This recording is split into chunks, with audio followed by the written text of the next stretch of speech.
Todos os serviços, todos os dispositivos hoje têm serviços de nuvem, né?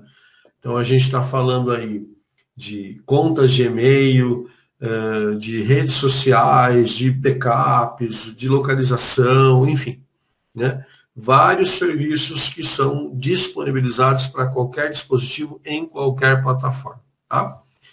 Tanto Android quanto iOS permitem o backup remoto, tá bom? Então, você tem uma conta na nuvem e os seus dados podem ser transferidos para a nuvem. Uma coisa que é muito legal, né, é o backup do WhatsApp.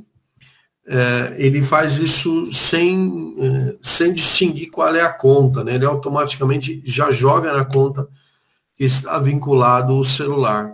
Isso é muito bacana, né?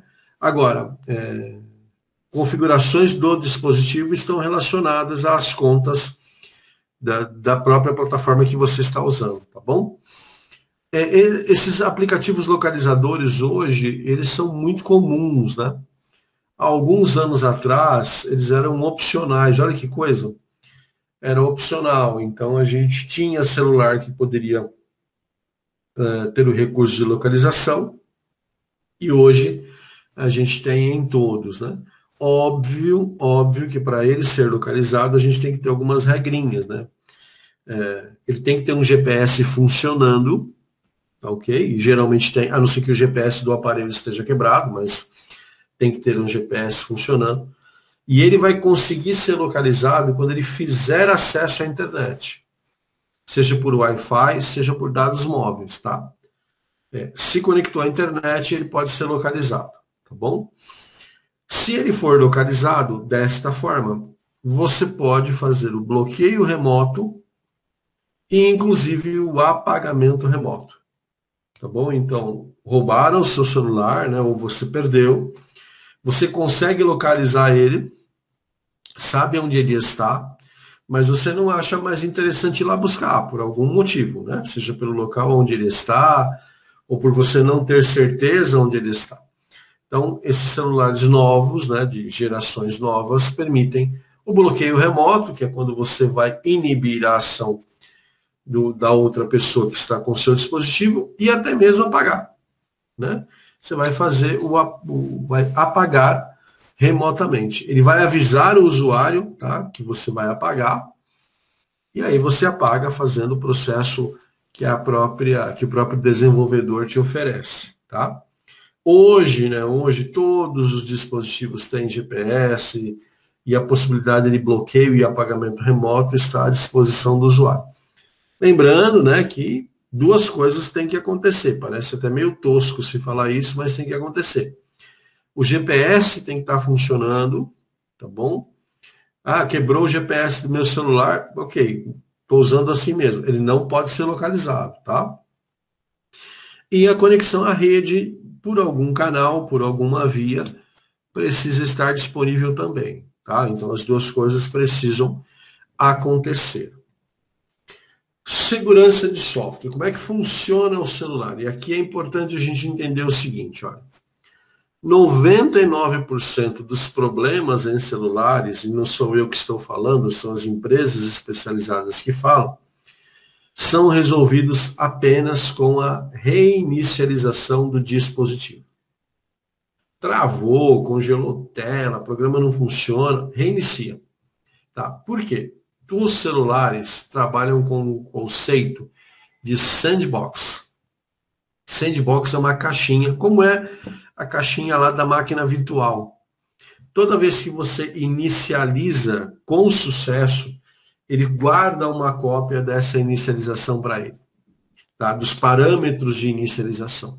E aí você vai trabalhando com esse celular. Quando você reinicia o celular, ele retoma essas configurações. Este processo de retomada, de reinicialização, de recarregamento, a gente chama de sandbox.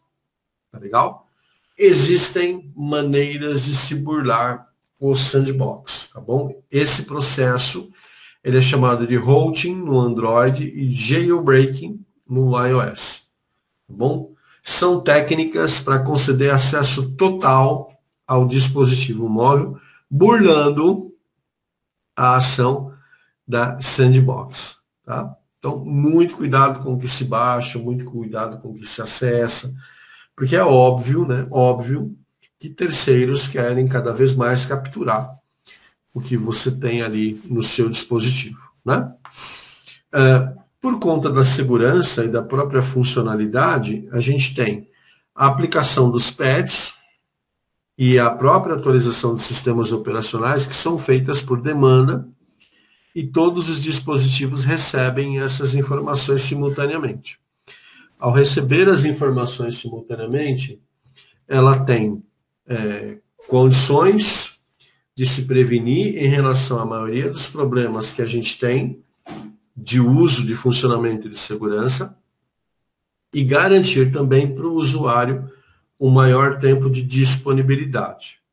Então, patches, que são pequenas atualizações, e os pacotes grandes de atualização, eles são baixados automaticamente para o seu dispositivo. Quando é um patchzinho de atualização de plataforma, algo corriqueiro, ele não te obriga, entre aspas, a fazer. Quando é um patch de segurança, ele vai alertar você na tela, na janela inicial, que você deve fazer a reinicialização. A atualização de sistemas operacionais, em 100% dos casos, requerem a reinicialização do dispositivo, porque a gente vai mexer aqui na sandbox, tá? Então você precisa fazer. Tem gente que deixa ali essa atualização disponível na tela um tempão, né? Mas é bom, quando essa mensagem aparece, que você faça com a maior brevidade possível. Sistemas mais atualizados, né, são menos vulneráveis. Isso é uma questão lógica. Então, você precisa entender que deve obrigatoriamente fazê-lo. Tá bom? Como é que a gente conecta o nosso celular, né, o nosso tablet à rede e ao e-mail? A gente tem várias formas de se fazer isso, tá? 2 redes de dados sem fio, eu vou falar 2 aqui, tá bom? Wi-Fi e Bluetooth, tá? São dispositivos, são métodos de conexão de redes sem fio. Wi-Fi tem um alcance maior, Bluetooth tem um alcance menor, tá?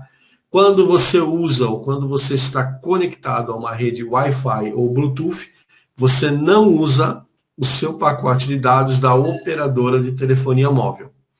Tá bom? Então, quando você se conecta ao Wi-Fi ou ao Bluetooth, teoricamente você não está pagando por esse uso.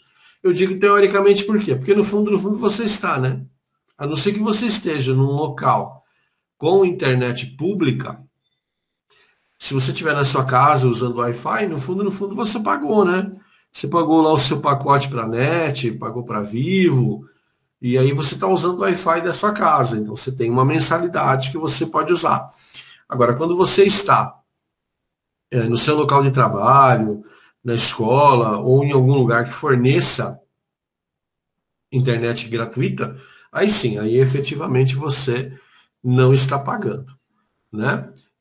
Bluetooth é um alcance pequeno, pessoal, de 3 a 5 metros no máximo, e aí a gente tem Wi-Fi para alcances maiores, né? Tem Wi-Fi aí de 100 metros, 150, 200 metros, Wi-Fi para 10 usuários, para centenas de usuários, mas isso aí com o tempo a gente esclarece. As comunicações por celular, que é a plataforma que o NetAcad trata, é a sua operadora de telefonia móvel. Tá? E ela é hoje dividida em gerações, 1G, 2G, 3G, 4G, 4.5G, agora está se discutindo 5G, né? O padrão 5G do Brasil. E aí também, de novo, né? Não tem aquilo que é melhor que é pior, tem aquilo que serve para você, tá bom? E eu acho assim que cada um, operadora de celular hoje é que nem camisa, né? Cada um usa aquela que serve, aquela que fica melhor, enfim. Nada impede de você negociar, de você ter um pacote com vantagens, porque a concorrência permite isso. Tem gente que radicaliza, tem gente que fala assim, olha, independente da operadora, é uma porcaria o sinal. Ok. Não vou discordar totalmente. tá? Mas melhorou muito, tá bom? Tirando esse ranço que a gente naturalmente tem, melhorou muito, porque a gente há pouco tempo atrás tinha áreas de sombra, não conseguia usar, você ia para uma cidade fora da grande capital, né? Tinha dificuldade de conexão, era um horror, né? Hoje melhorou, não está ainda dentro do cenário ideal, mas melhorou. Quando você se conecta pelo seu dispositivo, a sua operadora de telefonia móvel, você está pagando por esse uso, tá? Pelo seu pacote, você está pagando por isso. E para você poder se comunicar por celular, você precisa ter o chip, né, da sua operadora ativado no seu dispositivo. Temos hoje celulares que permitem 2 chips, né? Ou até mais, eu já vi celular com 4, se bem que era chinês, né? Não sei se aqui no Brasil a gente tem celulares com 4 chips, mas com 2 absolutamente normal. Tá bom? Eu tenho amigos que só compram celulares se ele tiver a possibilidade de trabalho com 2 chips. E aí ele usa um para ligar, o outro para usar a internet, enfim. Cada um negocia, como eu disse, né? Cada um negocia ou cada um vê sempre o seu lado, né? Para garantir o que é melhor. Tá? Wi-Fi e Bluetooth você teoricamente não paga por esse uso. Quando você está usando a sua rede de dados móveis, você paga. Algumas configurações de celulares permitem que você só atualize o sistema operacional quando você estiver usando Wi-Fi, tá? Para não consumir o pacote de dados. Essa configuração está lá em configurações e o usuário mesmo pode fazer. Assim como o WhatsApp, né? O WhatsApp, falando muito dele, né? Mas tem o Telegram também no mesmo princípio. Você configura ali se quando você está no Wi-Fi baixa tudo, em dados móveis o que é que baixa, em roaming, né? Que é aquele uso em outra cidade, em trânsito, né? Se você vai baixar tudo, se você não vai baixar nada, enfim. É bem bacana esse recurso e permite que o usuário personalize da forma como ele quiser, tá? O Bluetooth, como eu falei, né? É uma rede de curto alcance para dispositivos físicos que estejam próximos. Sem fio, tá? Consome pouca energia e hoje está muito na moda por conta aí dos fones de ouvido sem fio, né? Que é muito bacana, que é um recurso muito interessante. O Bluetooth tem uma característica, né? Um pouquinho diferente do Wi-Fi. O Wi-Fi pede senha, né? Para você se conectar. O Bluetooth pede um código PIN de emparelhamento, ou seja, de pareamento. Então você ligou o seu dispositivo Bluetooth, ativou o Bluetooth no seu celular, ele vai listar os dispositivos para pareamento, e aí você vai encontrar o seu e vai mandar parear. Pareamento é fundamental, né? Senão se você tivesse lá no ponto de ônibus, todos os Bluetooths ali ativados, você conseguiria ouvir a música de um celular que não era seu, né? Então, como o Bluetooth é uma rede pessoal, é uma rede de proximidade, é para você fazer o pareamento. Alguns dispositivos hoje o pareamento é muito fácil, tá? Antigamente dava um pouquinho mais de trabalho. Como tudo, né? Antigamente para instalar um mouse você tinha que colocar uma placa nova. Hoje em dia está tudo muito mais fácil, né? Dispositivos mais novos se conectam, fazem o pareamento de maneira muito tranquila. E-mail, né? Muita gente usa e-mail no celular. Embora você possa dizer assim para mim, e-mail já ficou para trás, a gente usa a rede social. Ainda há um uso profissional do e-mail muito interessante, e esse uso faz com que o número de papéis diminua. Hoje, né, a justiça mesmo aceita e-mails como prova de inocência ou de culpabilidade. Tá? E a maior parte das empresas hoje, principalmente agora em home office, né, tratam o e-mail como documento da empresa. Então, assim, você precisa ter um e-mail no seu dispositivo. Quando a gente fala de Android, né, a gente já associa na cabeça que você quer ter um Gmail. Tá? Mas o Android não trabalha só com o Gmail. Ele tem outras plataformas. Se você quiser usar o Outlook no Android, você pode. tá? A estruturação principal do Android está vinculada à conta Google, mas ela não é excludente, ou seja, pode ter outras ali funcionando. Para ativar, para fazer a ativação do Android no seu dispositivo, ele vai fazer por uma conta Google e vai vincular todo o seu perfil a essa conta. O iOS, mesma coisa, né? Ela tem o ID da Apple, tá? Que vai te dar acesso à Apple Store e a outros serviços, mas também, tá? Também o iOS permite a conexão com outras plataformas, tá? Existem aqueles webmail, que é o Gmail, que é o Outlook, que era o antigo Hotmail, que você acessa um site e aí vê os seus e-mails.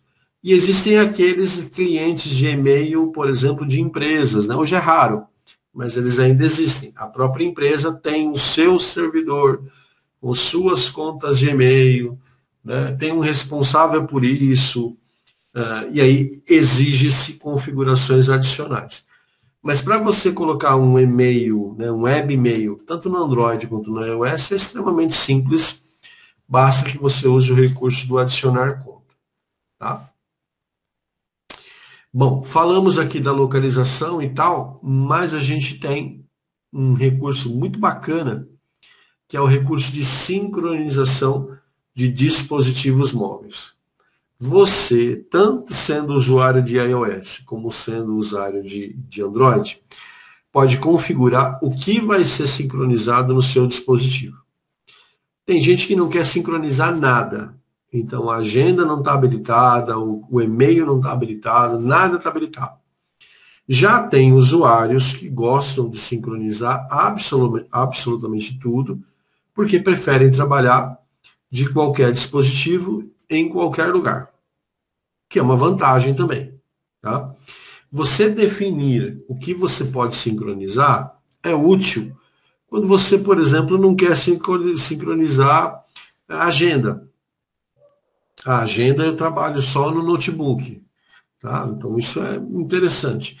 Eu tenho um Android com o Gmail, mas eu não uso essa conta. Ok, então não peça para sincronizar. Tá bom? Toda vez que você faz sincronismo, você também determina que tipo de conexão vai ser usada para sincronizar. Você consegue configurar isso. Tá bom? Então você pode dizer, olha, só sincronize quando eu estiver no meu Wi-Fi.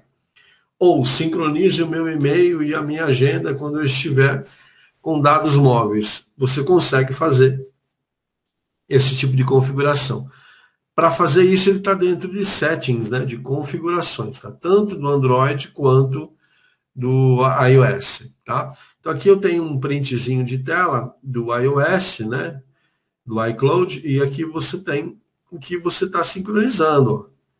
Tá? De que forma você está fazendo. Observa que você tem um botãozinho aqui, tá, para ativar ou para desativar o que você vai sincronizar. O Safari, né, que é o navegador do iOS, ele pode ser sincronizado e aí você pode levar as pesquisas para o seu MacBook, ou você pode desativar e ele trata como sendo dois dispositivos absolutamente distintos. Né? O iOS tem o iTunes também para sincronização de dados de usuário. Tudo isso é uma plataforma acessível, né, para facilitar a transferência de dados entre dispositivos também. Se você já trocou, né, se você já atualizou de dispositivo, você já viu como é fácil, né? Transferir tudo que você tem de um celular para o outro é muito fácil, muito tranquilo. Basta que você tenha tempo para fazer isso, né? Porque tem gente aí com 200, 300 contatos, né? Conversas de WhatsApp, redes sociais e tudo mais. Mas mesmo assim, o trabalho que o usuário tem para fazer isso hoje é absolutamente ridículo se comparado ao que a gente tinha há tempos atrás, né? Então a gente tem aí uma facilidade muito grande. A sincronização consome dados, né? Você está colocando, está retendo dados ali do seu dispositivo. E aí tem gente com capacidade de armazenamento muito pequena, né? Então também é uma opção para não tornar esse dispositivo tão obsoleto tão rapidamente seria desativar isso, tá bom? Mas tudo isso pode ser configurado, tá?